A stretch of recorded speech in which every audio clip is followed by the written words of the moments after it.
Baada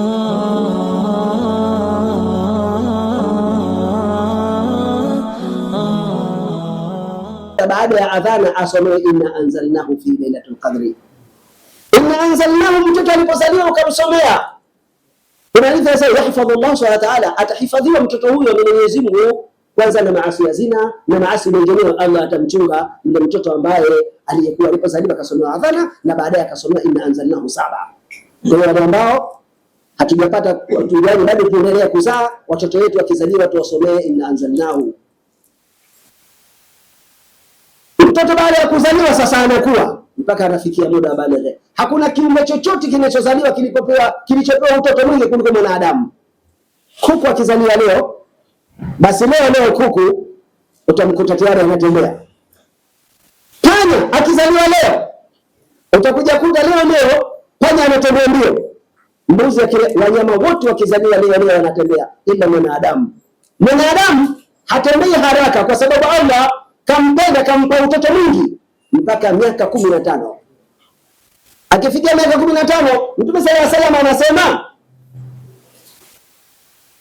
waadabisheni watoto wenu kuanzia miaka 7, wafundisheni kusali na ibada nyinginezo, ingawa sio miaka 7.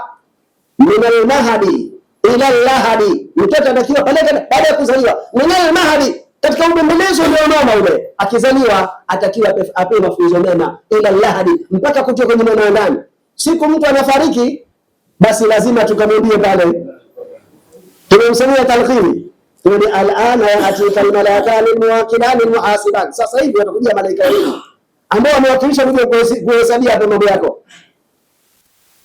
Wakati mtu anapofariki pia ni maana anakumbusha tena katika uhai wake alipokuwa. Mtume sallallahu alaihi wasallam kama katufunza tuwalee watoto malezi mema. Katika kuwalea malezi mema, kuwalea watoto malezi mema ni sababu kuu ya kufaulu na kufanikiwa. Kukumbuka tangu siku ambayo aliyeumbwa kiroho na hapa sasa kaletwa pamoja na maumbile yake ya mwili huu. Roho imepewa rafiki kuja kutembea katika hii nchi duni. Sasa roho imetoka mji wa rahma, imekuja katika nchi duni. Nchi duni ndio hii dunia. Sasa maduni unakwenda katika nchi duni. Duni ni kitu gani? Ni kitu kidogo, ni kitu ambacho hakina thamani. Lakini mwanadamu alipopeleka katika nchi duni akasema dunia fakhudhi batili yao, ikaonesha moja akasema dunia yangu. Roho ilipoonyesha ndani ya nafsi, sasa hapa akasema dunia yangu. Allah subhanahu wa ta'ala kwa kumkumbusha mwanadamu ili awe mema aongoke, hapa Allah akawaleta viongozi wengi mitume kwa ajili ya kuja kuwakumbusha ndio ukumbusho wa nchi ya mwanzo aliyoumba na akayauma la ahad al-mithaqi yawm alladhi qala Allah subhanahu wa ta'ala alastu bi rabbikum. Siku ambayo Allah alisema, je, mimi sikuwa ndio Mola wenu? Basi kukumbusha siku ile Allah anasema kwa kuja Mtume Muhammad sallallahu alaihi wasallam na mitume wengineo, lakini tuseme kwa Mtume Muhammad sallallahu alaihi wasallam, Mtume anasema hivi, Allah anakuambia ya ayuha insan. Hapa ameitwa kwa jina la nchi ya mwanzo aliumba, mpaka leo mtaitwa Yahya Mpemba. Lakini kumbe vile Pemba si babangu Abdul Qadir Jailani. Jailani ni nchi aliyozaliwa Jailu, nchi ya Jailu. Alizaliwa katika nchi ya Jailu. Jailu kwa hivyo ni nchi ya Tabaristan. Ni Iran hiyo. Sasa hapa mwanadamu Allah anamkumbusha asisahau katika miji yote aliyopita na aya aliyosomewa ili asipate tabu mwanadamu. Allah anamwambia ya ayuha insan, mwanadamu, insan uliotoka katika nchi ya insu, ma gharraka bi rabbika alkarim, kitu gani kinachokughurusha kikakudanganya ukamsahau Mola wako mtukufu? Kitu gani kinakudanganya? Alladhi khalaqaka, yule ambaye aliyekuumba katika nchi ya mwanzo, nchi ya uluhiyya kiroho. Fasawaka, akakuweka sawa maumbile yako katika nchi ya takwim. Fa'adalaka, akakufanyia uadilifu katika nchi ya durati baydha. Akafanyia uadilifu katika nchi ya durati baydha. Uadilifu gani kafanyia katika baydha? Uadilifu aliyofanyiwa Allah subhanahu wa ta'ala anasema, inna anzalnahu fi laylatil qadr wama adraka ma laylatul qadr laylatul qadri khayrun min alfi shahr Sababu nini? Tanazzalu almalaikati waruhu fiha biidhni rabbihim min kulli amrin salamun hiya hatta matla'il fajr. Na hii ndio maana Mtume akasema ni munasaba mtoto akizaliwa asomewe, kwa sababu akumbusha yumu na alim al-arwah, katika tangu alim al-arwah likotoka roho mpaka leo hii. Allah anasema tanazzalu malaika wa ruhu, kuteremka malaika na roho, kuteremka malaika na roho. Malaika na roho wanapoteremka hawateremki tu biidhni rabbihim, kwa idhini ya Mola wao. Roho ambazo zinazoteremka ni roho za aina zote. Ikiwa kuna roho Jibril ateremka, ikiwa kuna roho malaika ateremka, ikiwa kuna roho amri inateremka, ikiwa kuna roho za waliokufa zinakuja kuwadhuru wale ambao waliokuwa wa jamaa zao zinateremka, ikiwa ni roho ambazo hazijazaliwa zinateremka kuja kuchagua baba na mama. Fi aya yasema fa'adalaka, akakufanyia uadilifu. Khalaqaka fasawaka fa'adalaka, akakufanyia uadilifu wa kwenda kuchagua baba na mama. Ikiwa umebahtika umepata baba ni mlemavu, umepata mama ni kichongo, ndio uliyemchagua kiroho huyo, na ndio uliyemchagua ukazaliwe katika nchi yako, hiyo nchi hiyo. Kwa hiyo usimdharau mzee wako kwa sababu ni kichongo, ni mlemavu, kwa sababu ulimchagua wewe mwenyewe kiroho. Sasa kwa sababu tulimchagua kiroho hapa, fasawaka fa'adalaka, Allah akakufanyia uadilifu kuja kuchagua baba na mama. Kwa hiyo tumechagua wenyewe baba na mama, tunatakiwa tuwafanyie heshima, tuwaheshimu na tuwafanyie wema. Kwa somo hili la sahihi tuwafanyie wema wazee wetu, kwa sababu tuliwachagua kiroho. Baada ya hapo sasa, fa'adalaka fasawaka fa'adalaka fi ayi suratin, katika sura yote ile ambayo unayopenda Allah subhanahu wa ta'ala, rakabaka fi ayi sura ambayo unayopenda Allah, rakabaka ndiye aliyekubalika nayo hii sura hii ikakubalika Allah subhanahu wa ta'ala. Na Mtume sallallahu alaihi wasallam akasema, mkitaka kutoa hukumu msitolee na hukumu katika nyuso. Usipende kupiga kibao, usipende kumpiga mtu katika uso, ni dhambi kubwa. Itatosha siku ya kiyama kwenda kuadhibiwa kwa kumpiga mtu katika uso, na ni jambo jepesi hilo. Mtu kakukera, unapeleka mkono wako haraka haraka kwenye uso. Tunatakiwa tujitahidi tusipigane kwenye uso. Mtume kakataza.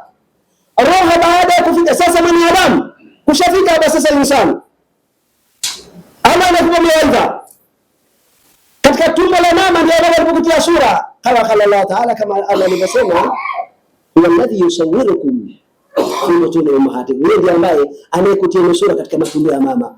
Ingawa sura inazaliwa na mtu baadaye inabadilika mpaka inafika ile kwenye sura yenyewe original, iko haijaja bado kamili, ile inakuja mpaka inakuja ile kamili yenyewe. Sasa kishakuwa mkubwa, kushakuwa na ndevu na shikili kamili, roho zimetoka, imekuja sasa ni mwanadamu kamili ambaye imekuwa ni roho na nafsi.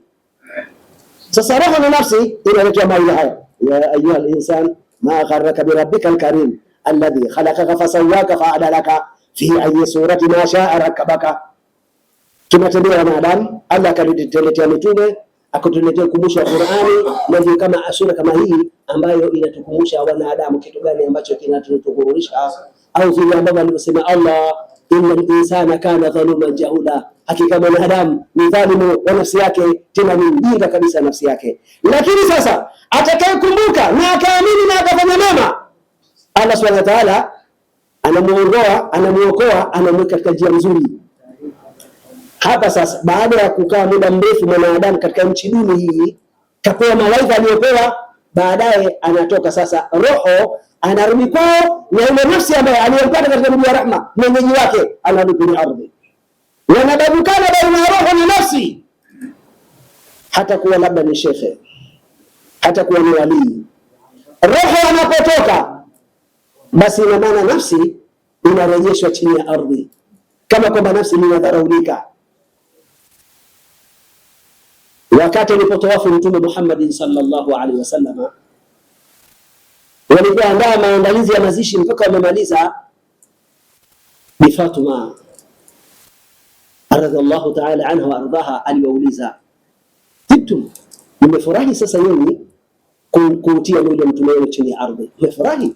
Akaambia la ya Fatuma, yeye ndiye aliambiwa, minha khalaqnakum wa fiha nu'idukum wa minha nukhrijukum taratan ukhra. Humo ndio mambo mliomba sababu ya ile dongo nafsi niliyoambiwa. Hii nafsi hii mwili unaitwa una mongo kwa sababu mongo kwa dongo. katika tumbo la mama pale, si ndio? Lazima malaika wanatumwa kwenda kuchukua udongo na unakuja kwa pamoja nafsi bila finyanga, inakuwa ni mwili kamili huu. Na ndio maana mtu akawa na nongo. Hakuna yote rangi yote basi naweza tukajiona nongo kwa sababu kaumbwa kwa dongo. Hapa nafsi roho sasa ikitoka inarudi katika watani la asilia, katika nchi ya mwanzo, kwenda kujibu masuala aliyopita na kutembea kwake. Allah Subhanahu wa Ta'ala anaziambia roho zote sasa, baada ya kutoka nafsi na roho imetoka, basi hata sasa fa idha hum sahira, roho zote sasa zinakuja kufufuliwa tena katika nchi moja inaitwa Sahira. Baada ya Sahira fa idha hum sahira, baada ya Sahira zinachukuliwa roho zinapelekwa katika sehemu nyingine sasa, imma sasa kwenye mahakama, imma peponi au motoni. Ya'idhu billahi minan nari. Tunamwomba Allah tulinde na moto, tunamwomba Allah atutie nguvu na imani ili katika waja wema tutekeleze yale ambayo tuliyopata katika sehemu zote zile tulizote marhala haya 6 na marhala ya 7, imma peponi au motoni. Tunamwomba Allah atupe rehema inshallah. Tutasije kuja kupa mada nyinginezo katika hizo. Allah atupe tawfiki njema inshallah. Wassalamu alaykum wa rahmatullahi wa barakatuh.